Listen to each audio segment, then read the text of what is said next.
It was on the first day of the new year that the announcement was made, almost simultaneously from 3 observatories, that the motion of the planet Neptune, the outermost of all the planets that wheel about the sun, had become very erratic.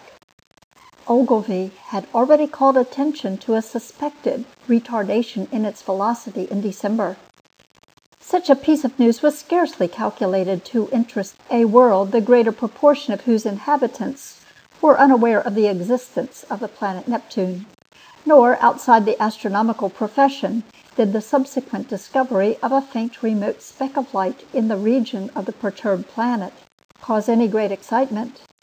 Scientific people, however, found the intelligence remarkable enough, even before it became known that the new body was rapidly growing larger and brighter, and its motion was quite different from the orderly progress of the planets, and that the deflection of Neptune and its satellite was becoming now of an unprecedented kind. Few people without a training in science can realize the huge isolation of the solar system. The sun, with its specks of planets, its dust of planetoids, and its impalpable comets, swims in a vacant immensity that almost defeats the imagination. Beyond the orbit of Neptune there is space, vacant so far as human observation has penetrated, without warmth or light or sound. Blank emptiness for 20 million times a million miles. This is the smallest estimate of the distance to be traversed before the very nearest of the stars is attained. And, saving a few comets more unsubstantial than the thinnest flame, no matter had ever to human knowledge crossed this gulf of space. Until early in the 20th century this strange wanderer appeared. A vast mass of matter it was, bulky, heavy, rushing without warning out of the black mystery of the sky into the radiance of the sun. By the second day it was clearly visible to any decent instrument, as a speck with a barely sensible diameter, in the constellation of Leo, near Regulus. In a little while an opera glass could attain it. On the 3rd day of the new year the newspaper readers of 2 hemispheres were made aware for the first time of the real importance of this unusual apparition in the heavens. Quote, "A planetary collision," unquote. One London paper headed the news, and proclaimed Duchesne's opinion that this strange new planet would probably collide with Neptune. The leader writers enlarged upon the topic, so that in most of the capitals of the world, on January 3rd, there was an expectation, however vague, of some imminent phenomenon in the sky, and as the night followed the sunset round the globe, thousands of men turned their eyes skyward to see the old familiar stars, just as they had always been.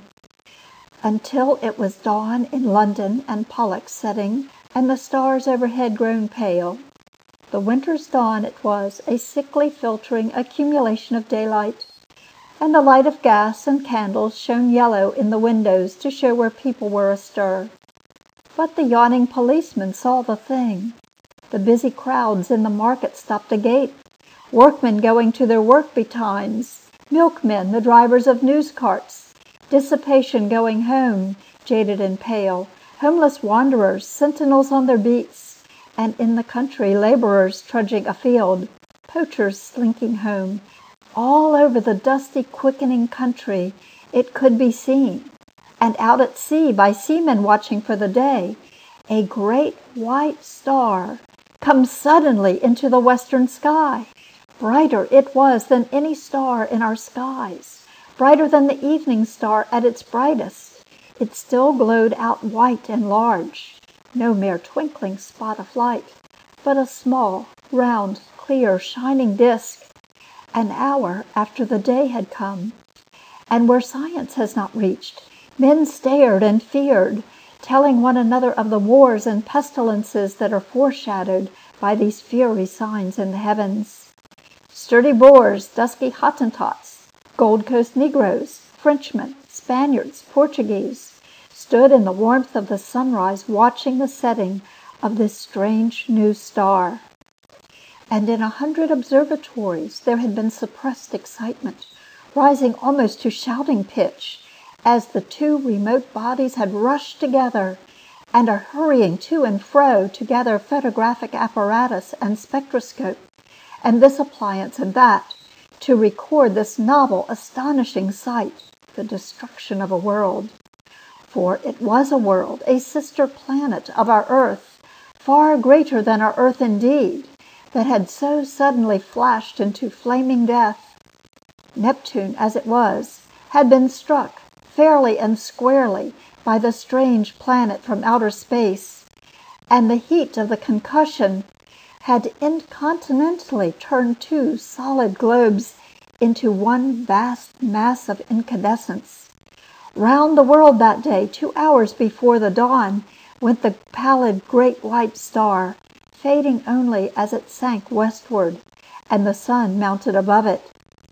Everywhere men marveled at it, but all of those who saw it, none could have marveled more than those sailors, habitual watchers of the stars, who far away at sea had heard nothing of its advent, and saw it now rise like a pygmy moon and climb zenithward, and hang overhead and sink westward with the passing of the night. And when next it rose over Europe, everywhere were crowds of watchers on hilly slopes, on house roofs, in open spaces, staring eastward for the rising of the great new star. It rose with a white glow in front of it, like the glare of a white fire, and those who had seen it come into existence the night before cried out at the sight of it. "It is larger," they cried. "It is brighter." And indeed, the moon, a quarter full and sinking in the west, was in its apparent size beyond comparison. But scarcely in all its breadth had it as much brightness now as the little circle of the strange new star. "It is brighter!" cried the people clustering in the streets. But in the dim observatories the watchers held their breath and peered at one another. "It is nearer," they said. "Nearer!" And voice after voice repeated, "It is nearer!" And the clicking telegraph took that up, and it trembled along telephone wires, and in 1,000 cities grimy compositors fingered the type. "It is nearer." Men writing in offices, struck with a strange realization, flung down their pens.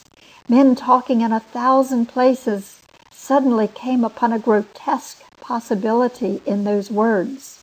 Quote, "It is nearer." Unquote. It hurried along awakening streets. It was shouted down the frost-stilled ways of quiet villages. Men who had read these things from the throbbing tape stood in yellow-lit doorways, shouting the news to the passers-by.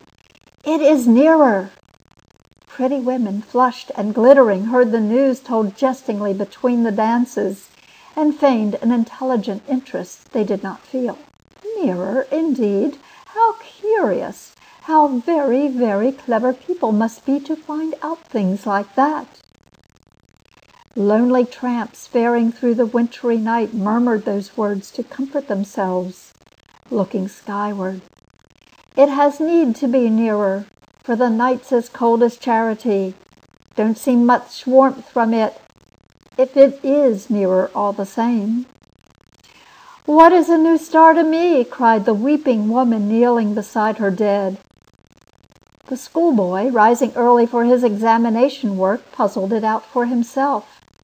With the great white star shining broad and bright through the frost flowers of his window.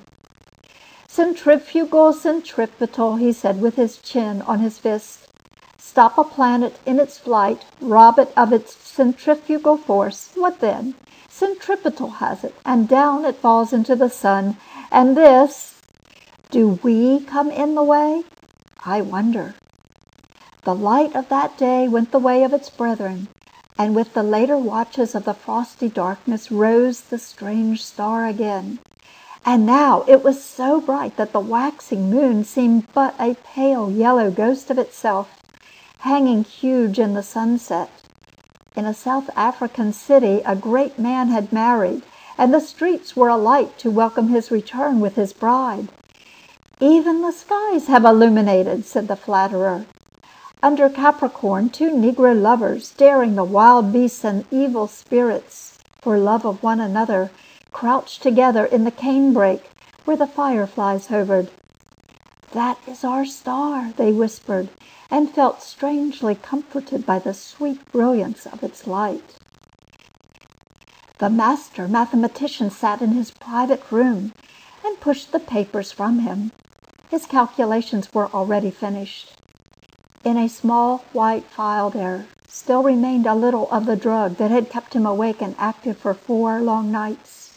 Each day, serene, explicit, patient as ever, he had given his lecture to his students, and then had come back at once to this momentous calculation. His face was grave, a little drawn and hectic from his drugged activity. For some time he seemed lost in thought. Then he went to the window, and the blind went up with a click. Halfway up in the sky, over the clustering roofs, chimneys, and steeples of the city, hung the star. He looked at it as one might look into the eyes of a brave enemy. "You may kill me," he said after a silence, "but I can hold you, and all the universe for that matter, in the grip of this little brain.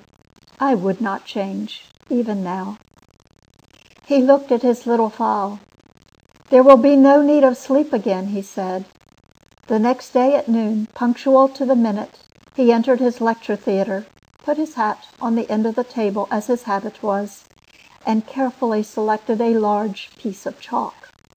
It was a joke among his students that he could not lecture without that piece of chalk to fumble in his fingers, and once he had been stricken to impotence by their hiding his supply. He came and looked under his gray eyebrows at the rising tiers of fresh young faces, and spoke with his accustomed studied commonness of phrasing. "Circumstances have arisen, circumstances beyond my control," he said and paused, "which will debar me from completing the course I had designed. It would seem, gentlemen, if I may put the thing clearly and briefly, that man has lived in vain." The students glanced at one another. Had they heard aright? Mad? Raised eyebrows and grinning lips there were, but one or two faces remained intent upon this calm, gray-fringed face.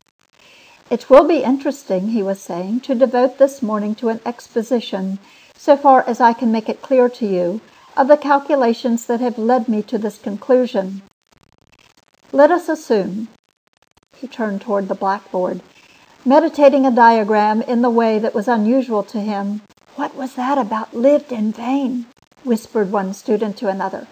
"Listen," said the other, nodding toward the lecturer, and presently they began to understand. That night the star rose later, for its proper eastward motion had carried it some way across Leo toward Virgo, and its brightness was so great that the sky became a luminous blue as it rose, and every star was hidden in its turn, save only Jupiter near the zenith, Capella, Aldebaran, Sirius, and the pointers of the Bear. It was very white and beautiful. In many parts of the world, that night a pallid halo encircled it about. It was perceptibly larger. In the clear, refractive sky of the tropics, it seemed as if it were nearly a quarter the size of the moon. The frost was still on the ground in England, but the world was as brightly lit as if it were midsummer moonlight. One could see to read quite ordinary print by that cold, clear light, and in the cities the lamps burnt yellow and wan. And everywhere the world was awake that night. Throughout Christendom a somber murmur hung in the keen air over the countryside, like the belling of bees in the heather, and this murmurous tumult grew to a clangor in the cities. It was the tolling of the bells in a million belfry towers and steeples, summoning the people to sleep no more, to sin no more, but to gather in their churches and pray. And overhead, growing larger and brighter, As the earth rolled on its way and the night passed, rose the dazzling star, and the streets and houses were alit in all the cities. The shipyards glared, and whatever roads led to high country were lit and crowded all night long. And in all the seas about the civilized lands, ships with throbbing engines, and ships with bellying sails, crowded with men and living creatures, were standing out to ocean and the north. For already the warning of the master mathematician had been telegraphed all over the world, and translated into 100 tongues. The new planet and Neptune, locked in a fiery embrace, were whirling headlong, ever faster and faster towards the sun. Already, every second, this blazing mass flew 100 miles, and every second its terrific velocity increased. As it flew now, indeed, it must pass 100 million miles wide of the earth and scarcely affect it. But near its destined path, as yet only slightly perturbed, spun the mighty planet Jupiter and his moon sweeping splendid round the sun. Every moment now the attraction between the fiery star and the greatest of planets grew stronger. And the result of that attraction? Inevitably, Jupiter would be deflected from its orbit into an elliptical path, and the burning star, swung by his attraction wide of its sunward rush, would describe a curved path, and perhaps collide with, and certainly pass very close to, our Earth. Earthquakes, volcanic outbreaks, cyclones, sea waves, floods, and a steady rise in temperature to I know not what limit. So prophesied the master mathematician. And overhead, to carry out his words, lonely and cold and livid, blazed the star of the coming doom. To many who stared at it that night until their eyes ached, it seemed that it was visibly approaching. And that night, too, the weather changed, and the frost that had gripped all Central Europe and France and England softened towards a thaw. But you must not imagine, because I have spoken of people praying through the night, and people going aboard ships, and people fleeing toward the mountainous country, that the whole world was already in a terror because of the star. As a matter of fact, use and wont still ruled the world, and save for the talk of idle moments and the splendor of the night, 9 human beings out of 10 were still busy at their common occupations. In all the cities, the shops, save one here or there, opened and closed at their proper hours. The doctor and the undertaker plied their trades. The workers gathered in the factories. Soldiers drilled. Scholars studied. Lovers sought one another. Thieves lurked and fled. Politicians planned their schemes. The presses of the newspapers roared through the nights, and many a priest of this church and that would not open his holy building to further what he considered a foolish panic. The newspapers insisted on the lesson of the year 1000, for then, too, people had anticipated the end. The star was no star, mere gas, a comet, and were it a star, it could not possibly strike the earth. There was no precedent for such a thing. Common sense was sturdy everywhere, scornful, jesting, a little inclined to persecute the obdurate fearful. That night, at 7:15 by Greenwich time, the star would be at its nearest to Jupiter. Then the world would see the turn things would take. The master mathematician's grim warnings were treated by many as so much mere elaborate self-advertisement. Common sense at last, a little heated by argument, signified its unalterable convictions by going to bed. So too barbarism and savagery, already tired of the novelty, went about their nightly business, and save for a howling dog here and there, the beast world left the star unheeded. And yet, when at last the watchers in the European states saw the star rise, an hour later it is true, but no larger than it had been the night before, there were still plenty awake to laugh at the master mathematician, to take the danger as if it had passed. But hereafter the laughter ceased. The star grew. It grew with a terrible steadiness hour after hour, a little larger each hour, a little nearer the midnight zenith, and brighter, until it had turned night into a second day. Had it come straight to the earth instead of in a curved path? Had it lost no velocity to Jupiter? It must have leapt the intervening gulf in a day. But as it was, it took 5 days altogether to come by our planet. The next night it had become a third the size of the moon before it set to English eyes, and the thaw was assured. It rose over America near the size of the moon, but blinding white to look at and hot. In a breath of hot wind blew now with its rising and gathering strength, and in Virginia and Brazil and down the St. Lawrence Valley it shone intermittently through a driving reek of thunderclouds, flickering violent lightning, and hail unprecedented.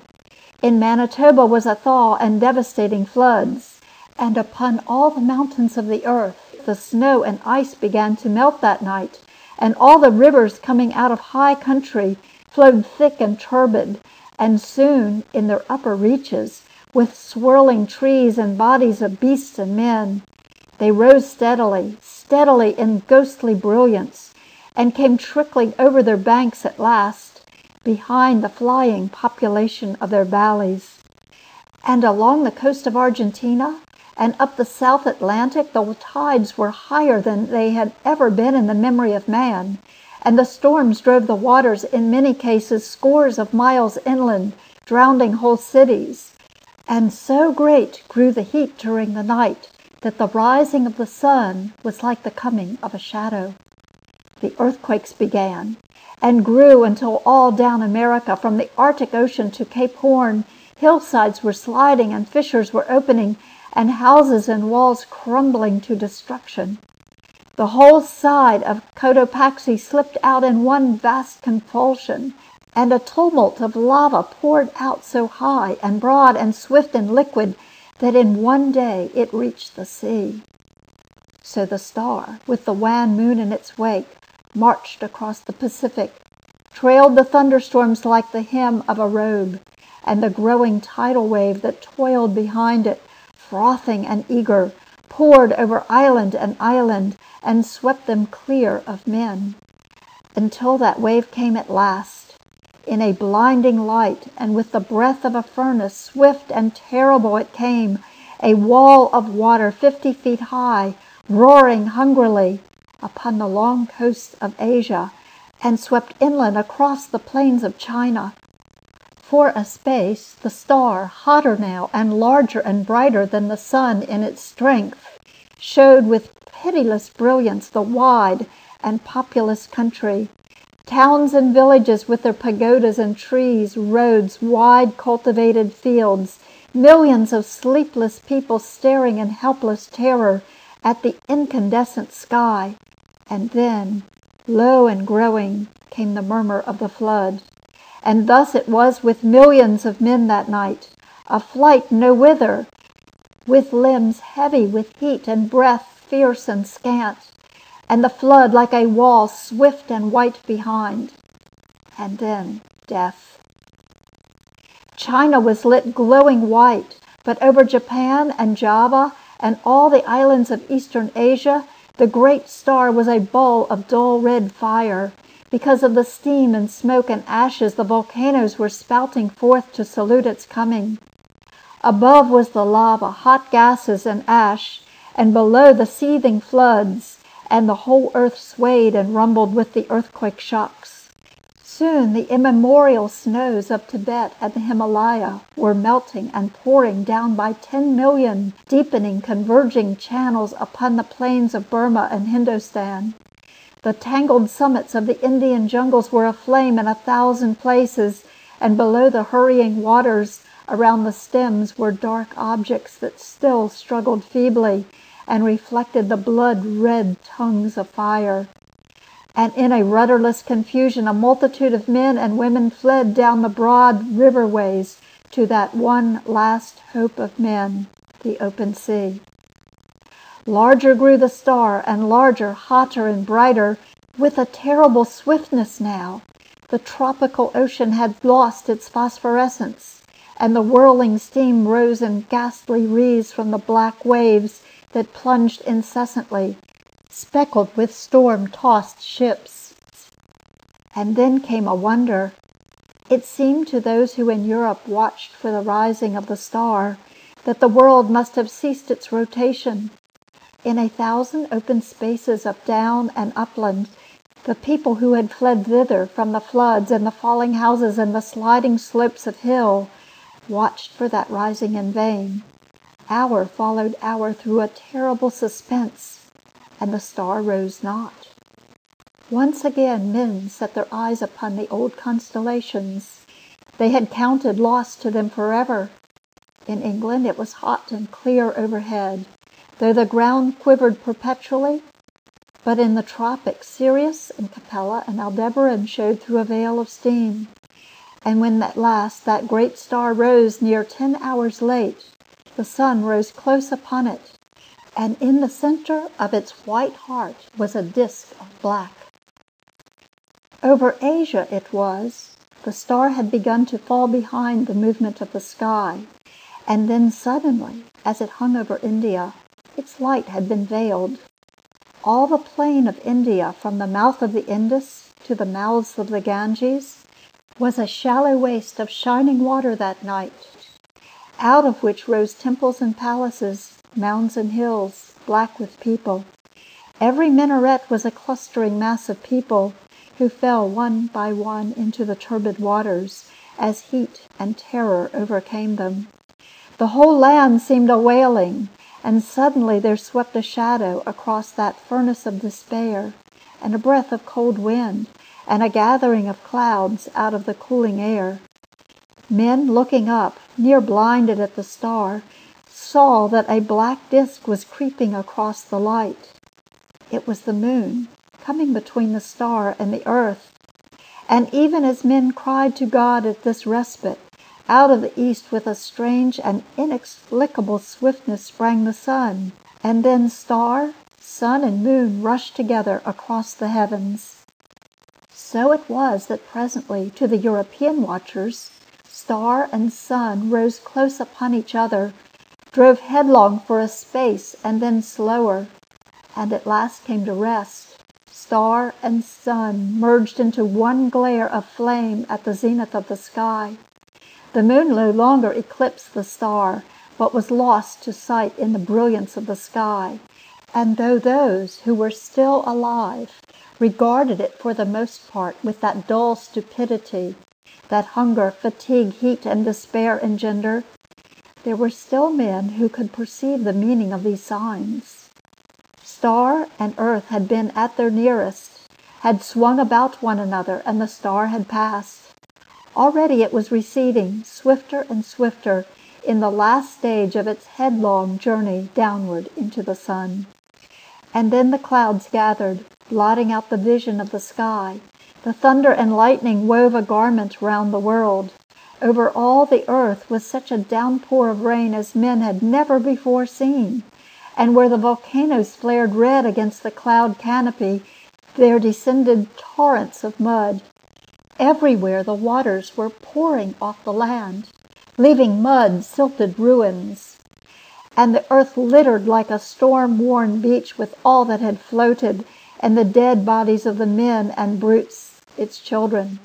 For days the water streamed off the land, sweeping away soil and trees and houses in its way, and piling huge dikes and scooping out titanic gullies over the countryside. Those were the days of darkness that followed the star and the heat. All through them, and for many weeks and months, the earthquakes continued. But the star had passed, and men, hunger-driven and gathering courage only slowly, might creep back to their ruined cities, buried granaries, and sodden fields.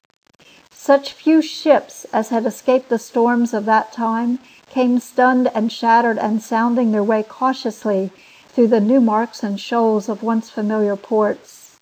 And as the storm subsided, men perceived that everywhere the days were hotter than of yore, and the sun larger, and the moon shrunk to a third of its former size, took now 80 days between its new and new. But of the new brotherhood that grew presently among men, of the saving of laws and books and machines, of this strange change that had come over Iceland and Greenland and the shores of Baffin's Bay, so that the sailors coming there presently found them green and gracious, and could scarcely believe their eyes, this story does not tell. Nor of the movement of mankind now that the earth was hotter, northward and southward toward the poles of the earth. It concerns itself only with the coming and the passing of the star. The Martian astronomers, for there are astronomers on Mars, although they are very different beings from men, were naturally profoundly interested by these things. They saw them from their own standpoint, of course. Considering the mass and temperature of the missile that was flung through our solar system into the sun, one wrote, it is astonishing what a little damage the earth, which it missed so narrowly, has sustained. All the familiar continental markings and the masses of the seas remain intact, and indeed the only difference seems to be a shrinkage of the white discoloration, supposed to be frozen water, round either pole, which only shows how small the vastest of human catastrophes may seem at a distance of a few million miles.